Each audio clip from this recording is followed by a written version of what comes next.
काली अंधेरी रात।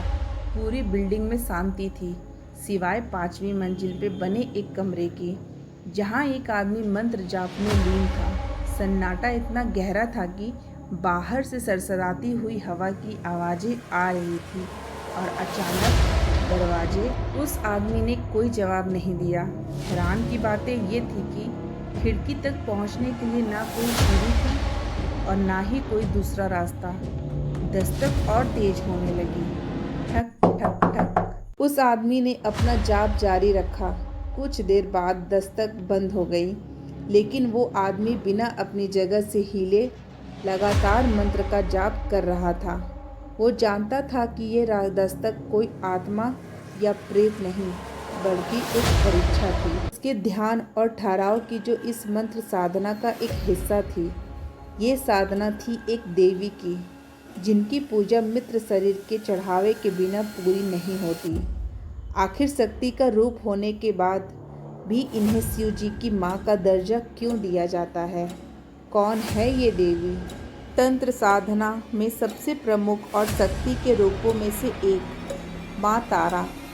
शक्ति का भयानक रूप, गले में कटे हुए सरों की माला, 4 भुजाओं में खून से सने हुए शस्त्र, बड़ी लाल आंखें, सर पर सजा 5 खोपड़ियों का मुकुट और शरीर पर लिपटी हुई बाघ की खाल।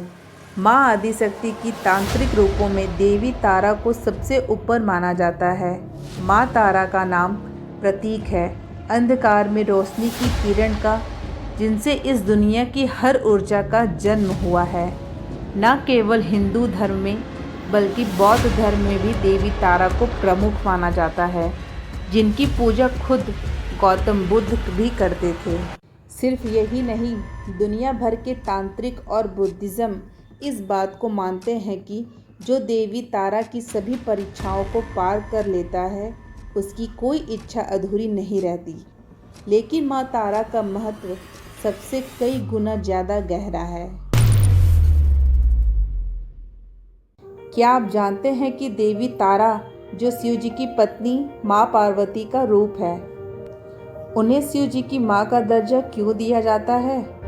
एक बार ऋषि दुर्वासा के श्राप के कारण सभी देवताओं की शक्तियाँ चली गई। तब देवताओं ने असुरों के साथ मिलकर क्षीर सागर का मंथन किया। समुद्र मंथन के दौरान 14 रत्न बाहर आए, जिसमें से एक था हलाहल। ये हलाहल इतना खतरनाक था कि इसकी एक बूंद धरती पर गिर जाती तो इसके प्रभाव से पूरा संसार ही नष्ट हो सकता था। संसार को इस संकट से बचाने के लिए शिव जी आगे आए और हलाहल का पूरा प्याला पी गए। फिर हलाहल ने शरीर पर प्रभाव दिखाना शुरू कर दिया। उनका पूरा शरीर जल रहा था और दर्द और पीड़ा सहकर शिव जी ने माँ आदिशक्ति को पुकारा। माँ आदिशक्ति देवी तारा के रूप में प्रकट हुई और शिव जी को एक नवजात बच्चे में बदल दिया। देवी तारा ने शिव जी की नन्हे रूप को अपनी गोद में उठाया और उन्हें अपना दिव्य दूध पिलाया। इस दूध की शक्ति से हलाहल का प्रभाव कम होने लगा और शिव जी की पीड़ा खत्म हो गई। और इसलिए हिंदू धर्म में माँ तारा के मूर्ति को कई बार शिव जी ने नवजात रूप के साथ पूजा जाता है। लेकिन बौद्ध धर्म में देवी तारा का रूप एकदम अलग है। जिस प्रकार हिंदू धर्म में रामायण महाभारत की कथाएं सुनाई जाती है, उसी प्रकार बौद्ध मंथनों में भी सभी भिक्षु को मंत्र सुनाए और सिखाए जाते हैं। जहाँ ये मंत्र सुबह की पहली साधना होती है, इस साधना में माँ तारा के सामने पूरे ब्रह्मांड का समर्पण करते हैं। बुद्धिज्म में माँ तारा को मदर्स ऑफ ऑल बुद्धा के रूप में जाना जाता है। बौद्ध धर्म में माँ तारा की उत्पत्ति की एक अनोखी कथा है, जो शुरू होती है संसार के विनाश से। एक बार बौद्ध धर्म के प्रमुख बौद्धिक अवलोकितेश्वर ने इस संसार को पूरी तरह से खाली करने का फैसला लिया। इसके पीछे कारण था संसार में फैल रही बीमारियां और दर्द। अवलोकितेश्वर को दया का प्रतीक माना जाता है। वो चाहते थे कि सभी लोग सभी कष्टों से मुक्त हो जाएं, लेकिन संसार को पूरी तरह खाली करना बहुत ही मुश्किल था। जैसे ही भगवान अवलोकितेश्वर को लगा कि संसार खाली हो गया है और वो मुड़कर उसे देखते, तब उन्होंने देखा कि फिर से जीवन का चक्र शुरू हो गया है और नए जीवों का जन्म होने लगा।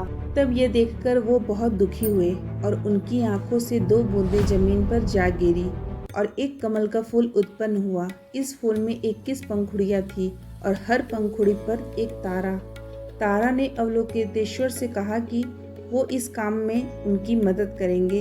हर तारा का एक अलग रंग है और हर रंग का एक अलग पहलू है। कोई प्रेम का प्रतीक है, कोई शांति का और कोई समृद्धि का प्रतीक है। माँ तारा के अनेक रूपों से अनेक महत्व हैं।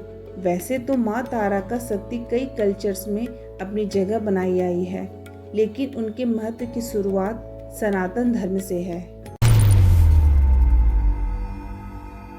एक ऐसा मंदिर जहाँ किसी के अंतिम संस्कार के बिना वहाँ के भोग नहीं लगता, जहाँ हर तरफ खून और इंसानी लाशों का भरमार है। पूरी दुनिया में जहाँ मौत से जुड़ी रिचुअल्स को जब मंदिरों से दूर रखा जाता है, वहीं इस मंदिर से जुड़ी जमीन पर बना है। शमशान घाट वेस्ट बंगाल के वीरभूमि में बनी तारापीठ में बसा तारा मंदिर एक ऐसी जगह जहाँ हर तरफ अघोरी और तांत्रिकों का वास है। माँ तारापीठ की ऊर्जा इतनी गहरी है कि यहाँ आने के बाद हर कोई हैरान रह जाता है। हर साल लाखों लोग यहाँ आते हैं और माँ तारा की आराधना करते हैं। अगर आप तारापीठ और उससे जुड़े रहस्यों पर डिटेल में वीडियो चाहते हैं तो आप हमें कमेंट में बताएं। माँ तारा को खुश करने के लिए भक्त यहाँ शराब और बकरे की बलि भी चढ़ाते हैं। मंदिर की जमीन पर हर जगह लाल खून फैला होता है, लेकिन इस मंदिर का सबसे बड़ा रहस्य है इससे जुड़ा शमशान घाट, जो इस मंदिर से भी ज्यादा प्रसिद्ध है। यह शमशान घाट चारों तरफ से जंगलों से घिरा हुआ है। कई साधु और अघोरी यहाँ रहते हैं और चिता और शवों के ऊपर बैठकर अपनी साधना में लीन रहते हैं। कुछ अघोरियों ने यहाँ अपनी झोपड़ियाँ भी बनाई हुई है और उन्हें खोपड़ियों और हड्डियों से सजाया हुआ है। शमशान पर ऐसा डरावना नज़ारा होता है कि किसी भी इंसान की रूह तक कांप जाए, लेकिन फिर भी लोग इसकी पवित्रता और महत्व के कारण दर्शन करने आते हैं। ऐसा माना जाता है कि माँ तारा इस शमशान में घूमती हैं और बलि चढ़ाए हुए जानवरों के खून का सेवन करती हैं। तांत्रिक और अघोरी अपनी साधना में माँ तारा का ध्यान करते हैं। तंत्र, मृत्यु, शमशान और बलि से देवी तारा का गहरा रिश्ता है। शक्तिज्म और तंत्र साधना में पूजी जाने वाली 10 प्रमुख देवियाँ महाविद्या। जब देवी सती के लाख कोशिशों के बाद भी शिव जी ने प्रजापति दक्ष के यहाँ आयोजित यज्ञ में जाने की आज्ञा नहीं दी तो देवी ने एक भयानक रूप लिया। 7 महासागर उफान पर आ गए, आसमान में बादल फटने लगे, जमीन हिलने लगी। यह देखकर शिव जी ने सती को कुछ देर के लिए अकेले छोड़ना ही सही समझा, लेकिन जैसे ही वो आगे बढ़े तो देवी के 10 अवतारों ने उन्हें 10 दिशाओं से घेर लिया और अवतरित हुआ और 10 महाविद्याओं का जन्म इन्हीं 10 महाविद्या में से एक है, माँ तारा। माया तंत्र के अनुसार देवी तारा के 8 रूप हैं, लेकिन हिंदू धर्म में देवी तारा को ज़्यादातर 3 रूपों में पूजा जाता है। एक जटा, उग्र तारा और नील सरस्वती। इन रूपों में उग्र तारा तंत्र साधना में प्रमुख है। देवी उग्र तारा अपने भक्तों की इच्छा पूरी करती है, लेकिन साथ ही कोई गलत काम करने पे उन्हें सजा भी देती है। तंत्र में वो उग्र है तो माँ के रूप में शांत भी। रूप कोई भी हो, लेकिन माँ तारा का महत्व हर धर्म में समान है। आपकी इसके बारे में क्या विचार है?